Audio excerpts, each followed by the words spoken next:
اعوذ باللہ من الشیطان الرجیم بسم اللہ الرحمن الرحیم زما عزت مندوں مشرانوں کشرانوں زنانوں السلام علیکم ورحمۃ اللہ تعالی وبرکاتہ۔ امید ہے آپ سب حضرات خیر و عافیت سے ہوں گے۔ اللہ کریم ہم سب کی حفاظت فرمائے۔ اللہ رب العزت تمام امت مسلمہ کو جادو جنات کے شر سے محفوظ رہنے کی توفیق نصیب فرمائے۔ معزز خواتین حضرات، ایک سوال ہے، حضرت ہمارے یہاں ہندو جادوگر خطرناک عمل کرتے ہیں اور خواتین کو بلیک میل کرتے ہیں، جس کی وجہ سے غلیظ کام کرتے ہیں اور پیسوں کی ڈیمانڈ بھی کرتے ہیں اور اس کے ساتھ ہم پر اٹیک بھی کرتے ہیں۔ معزز خواتین حضرات، یہ بالکل حقیقت ہے۔ جو جادوگر ہوتا ہے وہ مسلمان عاملین پر اکثر اٹیک اس لیے کرتا ہے، جو عاملین کو شوق ہوتا ہے بڑکے مارنے کا کہ میرے پاس اتنے جن، اتنے پری ہیں، اتنی چڑیل ہیں، اتنے بزرگ ہیں، تو اس کی وجہ سے وہ آزمائش میں آ جاتے ہیں۔ اگر وہ سکون کے ساتھ اپنا آستانہ، اپنا فقیر خانہ چلاتے رہتے ہیں تو پھر ان کو مسئلہ نہیں ہوتا۔ اور اس کے ساتھ دوسرا بھی ایک مسئلہ ہے، جو ہمارے مسلمان ہوتے ہیں ان کا ایک ذہن ہوتا ہے کہ جو غیر مسلم کی پروڈکٹ ہوتی ہے وہ ایک نمبر اور خالص ہوتی ہے۔ اسی طریقے سے جو ان کے پاس جادو کا عمل ہوتا ہے وہ بھی خطرناک ہوتا ہے اور بہت سخت قسم کا عمل ہوتا ہے، اس کو کوئی توڑ نہیں کر سکتا، اور اس کا توڑ اگر ہوتا ہے تو وہ جادو سے ہوتا ہے۔ دا ٹول بکواس دے۔ میں آج جو عمل آپ کو بتاؤں گا انشاءاللہ تعالی، جو بھی جادوگر ہے اس کا باپ بھی انشاءاللہ تعالی آپ کا ایک بال بھی نہیں ہلا سکے گا۔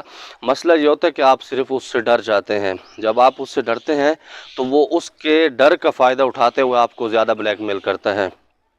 مثال کے طور پر کسی جگہ پر کوئی عامل رہتا ہے غیر مسلم، اور مسلمان عامل بھی وہاں پر ظاہر رہتے ہیں، تو وہ جب اس کو پیغام بھیجاتا ہے کہ آپ سکون سے اپنا کام کرو، کسی کو تنگ نہیں کرو، یا پھر میں آپ کو ایسا کام کر کے دوں گا، آپ چارپائی کے اوپر پڑے رہیں گے اور کبھی آپ اٹھ نہیں سکیں گے، تو اس کے اندر جو کمزور عامل ہوتا ہے تو وہ اس کے اندر ڈر جاتا ہے۔ وہ کہتا ہے جی ظاہر ہے یہ کوئی عمل کر سکتا ہے، جادو کر سکتا ہے، جنات کو مسلط کر سکتا ہے، جس کی وجہ سے میں اس کے اندر تباہ ہو سکتا ہوں۔ تو اس کی وجہ سے جب وہ گھبراتا ہے تو وہ ویسے ہی خواہ مخواہ بیمار ہو جاتا ہے، اور اس کے اندر جس کو کہتے ہیں احساس کمتری کے اندر، جب انسان احساس کمتری کے اندر جاتا ہے تو بہت سارے نقصان اس کے اندر اس کو اٹھانے کو ملتے ہیں، اور اسی طرح بہت سارے معاملات اپنے خود الجھا دیتا ہے۔ اگر خدا نخواستہ آپ کے ہاں، آپ کے علاقوں میں کوئی بھی جادوگر عامل ہے غیر مسلم، کسی بھی اس سے ہے، مذہب سے ہے، تو آپ نے بالکل اس سے گھبرانا نہیں۔ ان کے اوقات ایک لفظ کی بھی نہیں ہوتی، کیونکہ میں یہ سمجھتا ہوں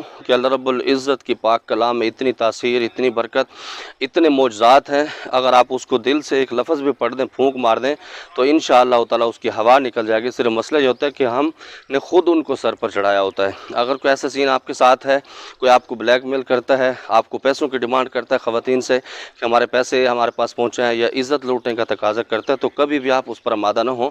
جو عمل میں آپ کو دوں گا، آپ اس پر صبح اور شام میں تقریباً آپ کے 8 سے 9 منٹ اس کے اوپر لگیں گے، یا زیادہ سے زیادہ 10 منٹ لگیں گے۔ اگر آپ اس کا حصار کر لیں گے انشاءاللہ تعالی، اس کا باپ کیا، اس کا دادا بھی آپ کا کچھ نہیں کر پائے گا۔ آپ نے صبح کی نماز کے بعد اور عشاء کی نماز کے بعد جب آپ نے سونا ہے تو اس عمل کو پڑھنا ہے۔ آپ نے 3 مرتبہ درود ابراہیمی پڑھنا ہے، 3 مرتبہ تیسرا کلمہ، 3 مرتبہ آیت الکرسی ولا یعودہ حفظہما، اس لفظ کو 3 مرتبہ، اس کے ساتھ یا اللہ، یا باسط، یا قوی، یہ 3 لفظ ہیں۔ 111 مرتبہ یا اللہ، یا باسط، یا قوی، 111 مرتبہ، پھر آخر میں 3 مرتبہ درود ابراہیمی پڑھنا ہے۔ پڑھنے کے بعد اپنے ہاتھوں پر پھونک مار کے سر سے لے کر پاؤں تک آپ نے پھونک مار دینی ہے۔ اسی کے بعد آپ نے شہادت والی انگلی پر 3 مرتبہ ایسے پھونک مارنا ہے۔ پھونک مارنے کے بعد اپنے بچوں کا، اپنے فیملی کا، جتنے بھی آپ کے اندر اس کے ممبر ہیں، اپنے آستان کا، اپنے حجرے کا، اپنے گھر کا، آپ اس کے اوپر پھونک مار کے کڑا لگا دیں گے انشاءاللہ تعالی۔ یہ عمل آپ کر کے دیکھیں، میرا چیلنج ہے، کوئی بھی جادوگر آپ کے اوپر کسی قسم کی رجت نہیں لگا سکے گا، کسی قسم کے آپ کے اوپر جادو نہیں کر سکے گا، اور کسی قسم کا حوالہ نہیں کر سکے گا۔ انشاءاللہ خود ایسا اس کے اندر بے بس ہو جائے گا، اور وہ خود اپنی جان بچانے کے لیے آگے پیچھے ہو جائے گا۔ اللہ کریم کی بارگاہ سے دعا گو ہوں کہ جو جن کے ساتھ ایسے معاملات ہیں اللہ ان کی حفاظت فرمائے، اللہ رب العزت 100% دین کے مطابق زندگی گزارنے کی توفیق نصیب فرمائے۔ زماد پر خاص دعاؤں کا اللہ پامان۔ السلام علیکم۔